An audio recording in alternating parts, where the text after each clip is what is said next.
Welcome to my session, Becoming a Personal Knowledge Manager to Thrive in Today's Workforce. My name is Inette Dishler, and I'm part of Learning Plus Organizational Development. How's the conference going for you so far? Awesome. All right. We had a great keynote this morning, didn't we? All right.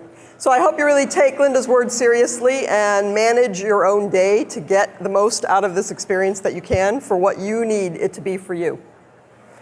So for today's session, we're going to start talking about how much we regularly receive information. We are inundated every single day from many, many, many different sources.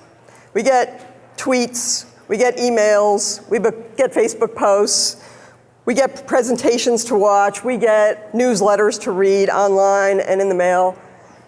Constant information is coming at us all the time. And that may make you feel like her, like you're drowning in it, or like him. And if so, I want to welcome you to PKM. PKM stands for Personal Knowledge Management. And that's a set of skills to help you make sense of your world and to be able to work more effectively. These are the vital new skills for today's knowledge worker. So back around the time of the Great Depression, we were in an agricultural economy primarily. And then we moved into the manufacturing age, and it was considered the industrial economy. And then we moved into the service economy. But now most people would say that we are in a knowledge economy. So true or false? Knowledge is power. How many say true? How many say false? False.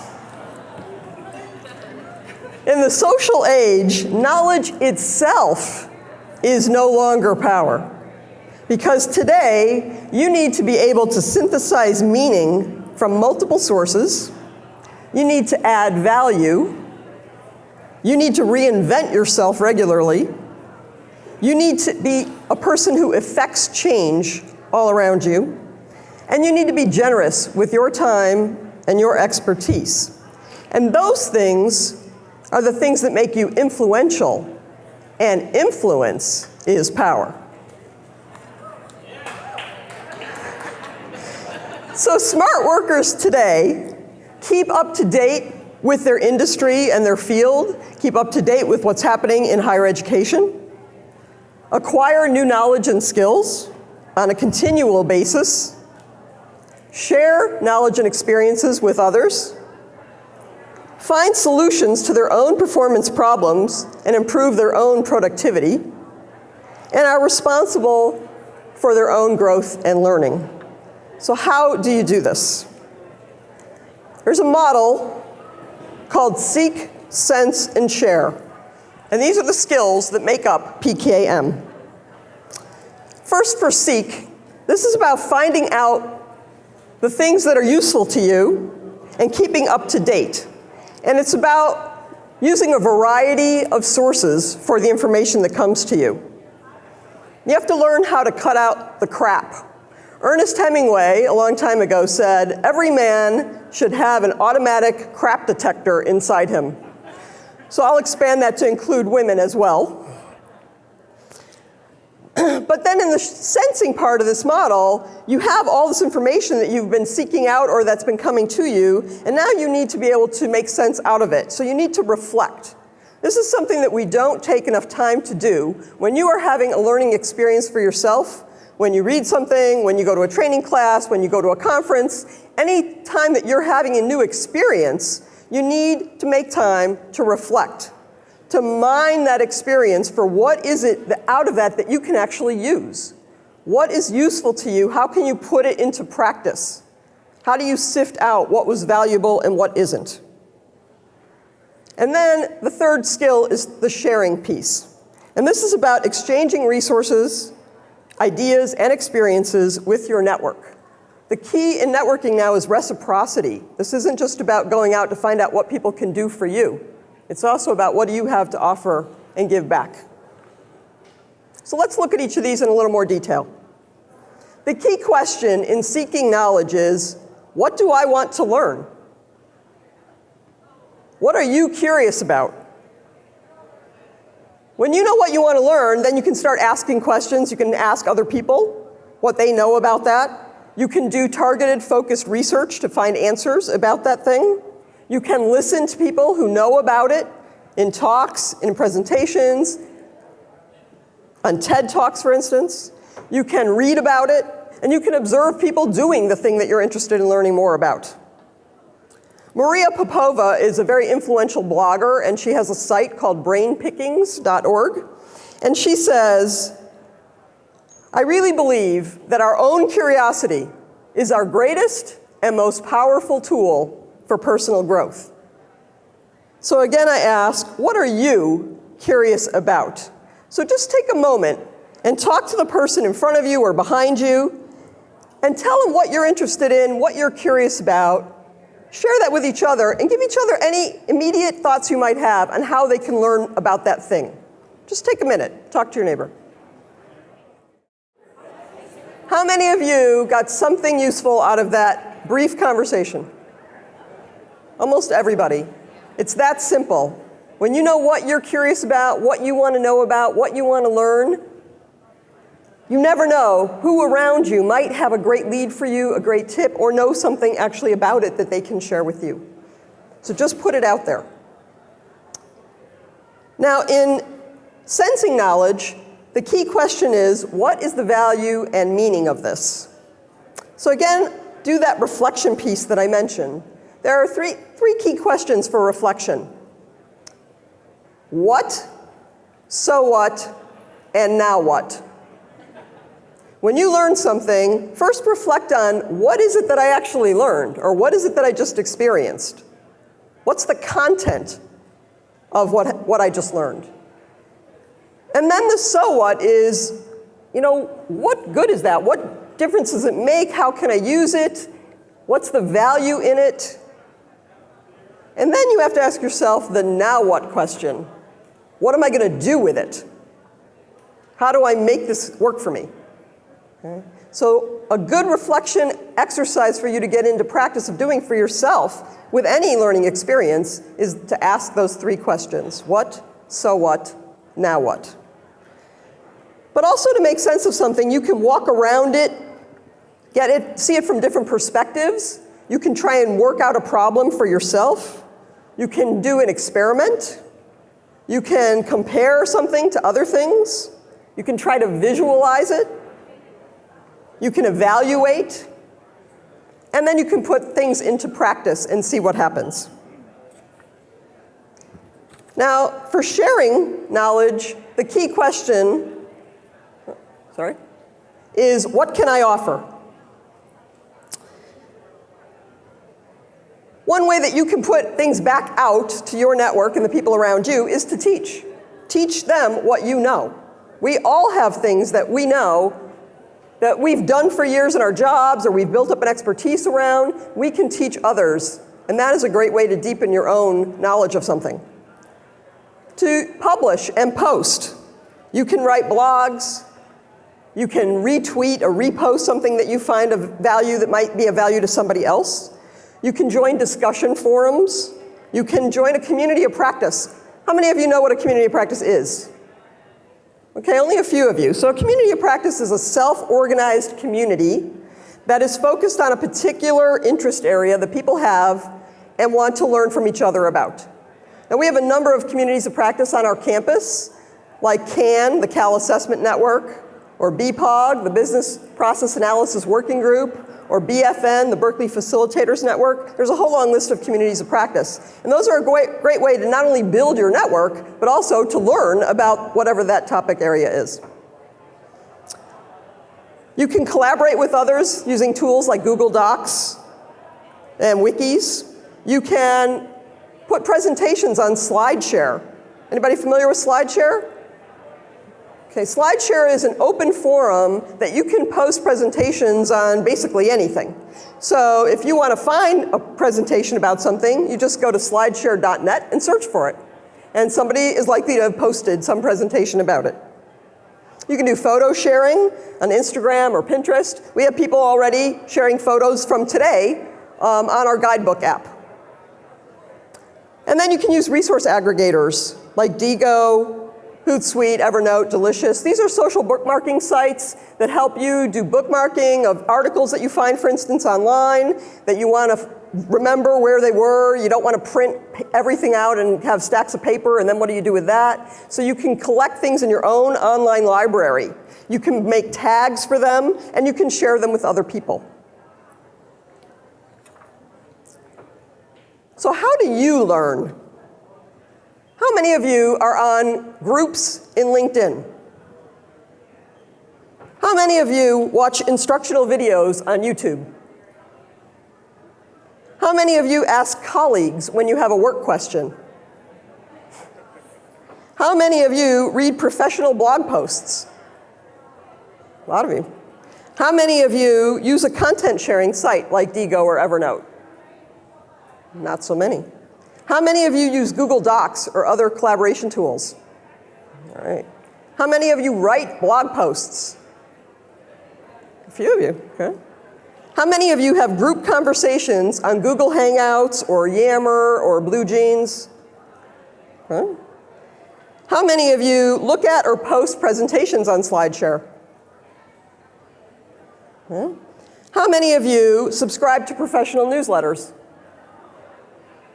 How many of you participate in a UC Berkeley community of practice?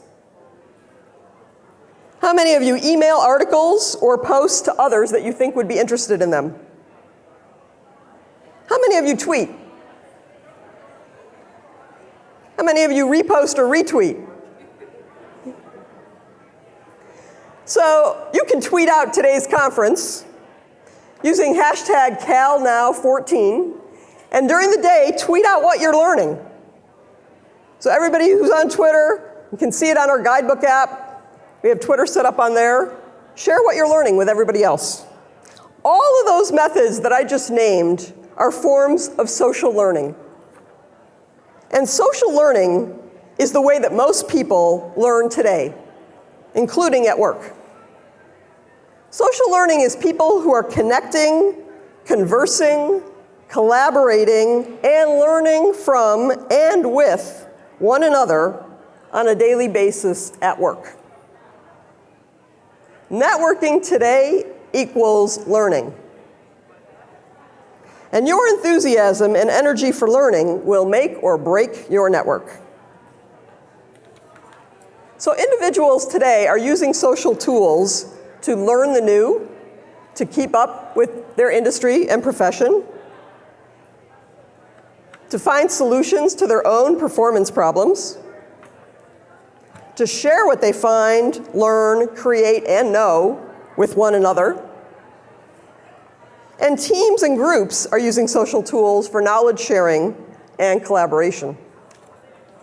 So let's try an example of using social learning with 6 different methods with this question: how can I build my network? So let's say that's the thing that you most want to learn about. So you've got that question, you're curious, you want to know how to build your own network. I'm going to take you through an example of 6 different methods to try and do that, to learn about that. And this is not all the methods there are, but we're going to take a look at 6 of them. So first, you might want to check out SlideShare, as I mentioned. So if you go to slideshare.net, you type in build a network, okay? This is a screenshot of what came up when I did that. And this is just a few slide presentations that other people have posted about how to build your own network. There are over 300,000 of them. But when you look at them, you just scroll through, they tell you how many slides are in each deck. You know, you can get a sense how many people like them and pick and choose the ones that you want to look at. But it's all there and it's all free.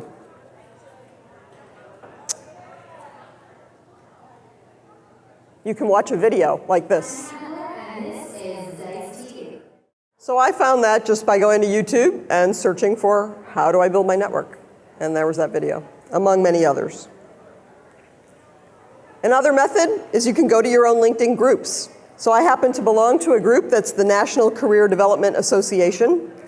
And so I went in there and I searched for how can I build my network. And again, this is a screen capture of some of the posts that came up. So there's an article from Forbes, and there's other people giving expert networking advice right in my own group. Another method is to find an article or a blog post.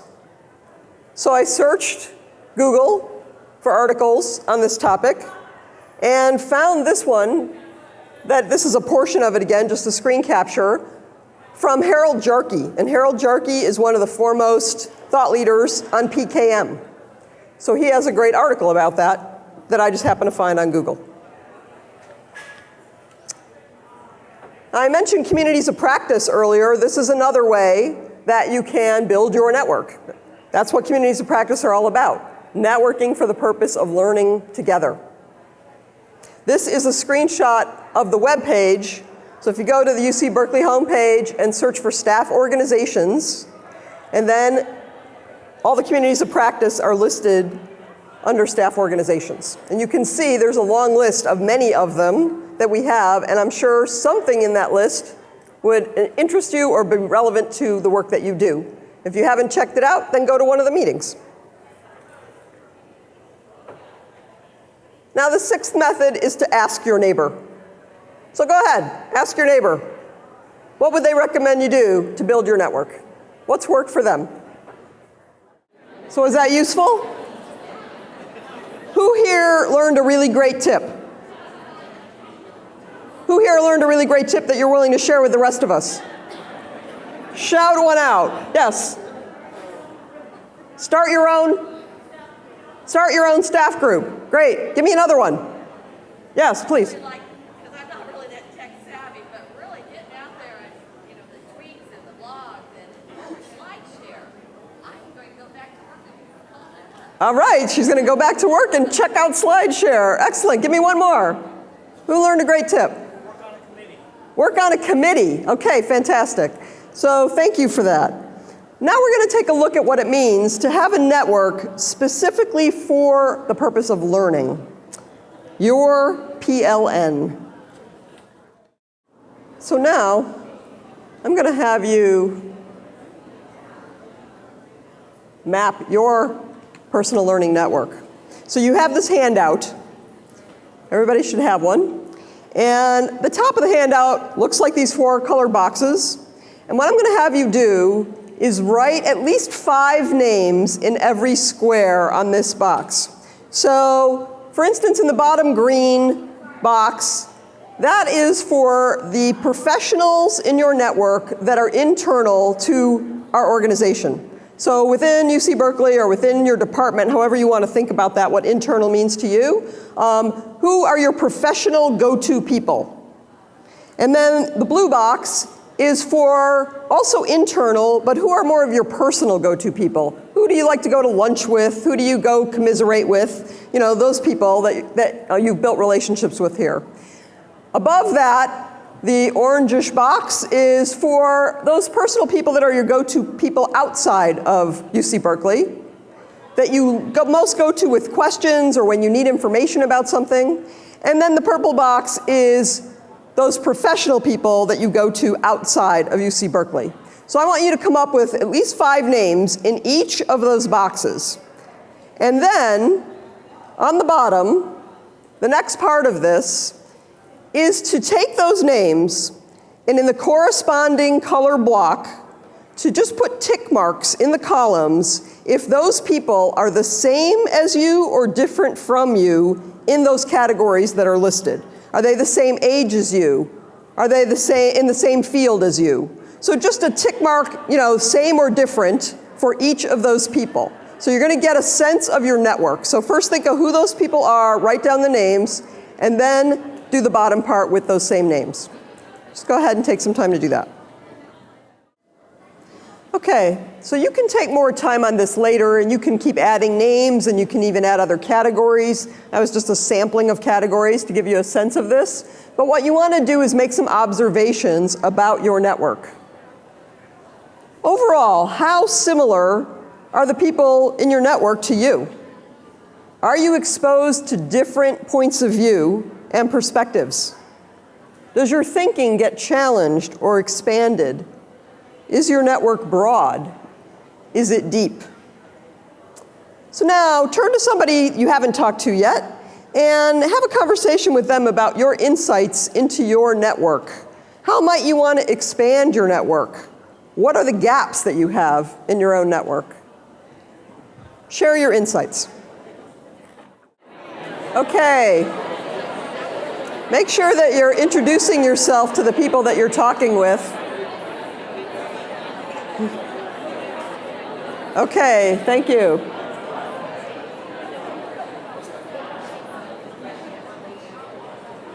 So there are many different ways to use your network. You can use your network to ask and answer questions, to share and receive ideas, resources, and experiences, to solve problems and brainstorm together, to keep up with what colleagues are doing and thinking, and to learn from colleagues in many different ways. You want to make sure that your network is both broad and diverse. Now, does all this feel like trying to climb a mountain?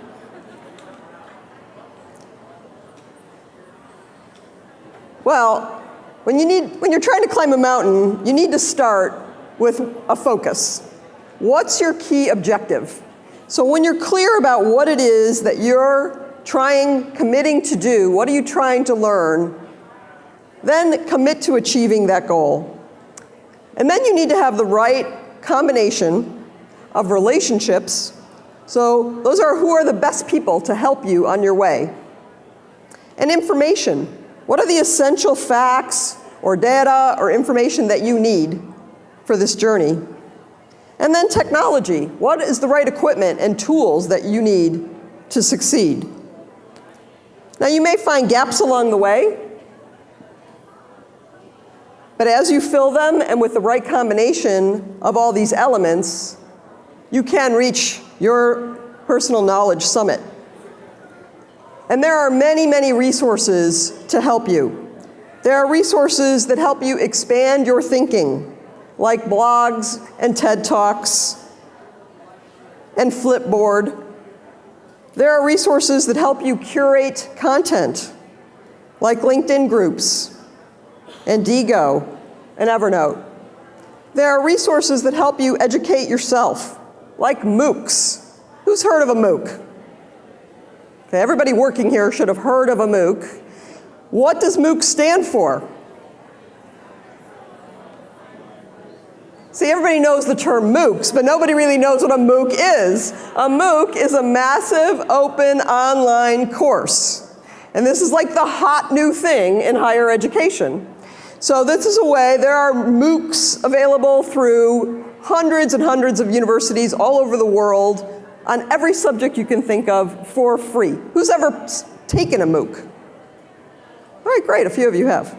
So you can educate yourself with MOOCs, with Books 24/7. Who's ever been on Books 24/7? All right, does anyone not know what Books 24/7 is? Oh no. Alan, we have a problem. Books 24/7 is a fantastic resource that is available to every single staff person on our campus absolutely for free through the UC Learning Center, part of our Skillsoft package that has hundreds and hundreds and hundreds of free classes you can take online. We also have Books 24/7, which are thousands of book titles on all kinds of topic areas that are there for you, the entire book, for free. You can read it online, you can download it, you can look at chapters of it, pull out pieces of it that you can use. You can collect them and make your own library of books. So I really encourage you to go check that out if you don't know about it. You can listen to thought leaders. You can listen to your colleagues for what they're learning and talking about. You can listen to the competition to learn what new things are happening out there. And then you can get resources for your own performance support. Things like Google Tips, or watching webinars, or looking at infographics. Now, you may be overwhelmed because this is only a sample of all the different kinds of resources that are out there. And I didn't even know what many of these were before I started putting this presentation together. Most people who know me think that I'm a Luddite.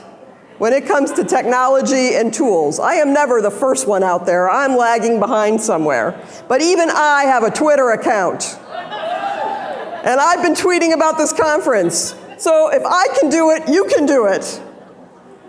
So I encourage you to choose two things, any two resources from this whole page that you have never heard of before or know something about but you haven't looked at in a really long time and you want to check them out. Just pick two. And commit that in the next week you're going to look them up and find out more about that resource.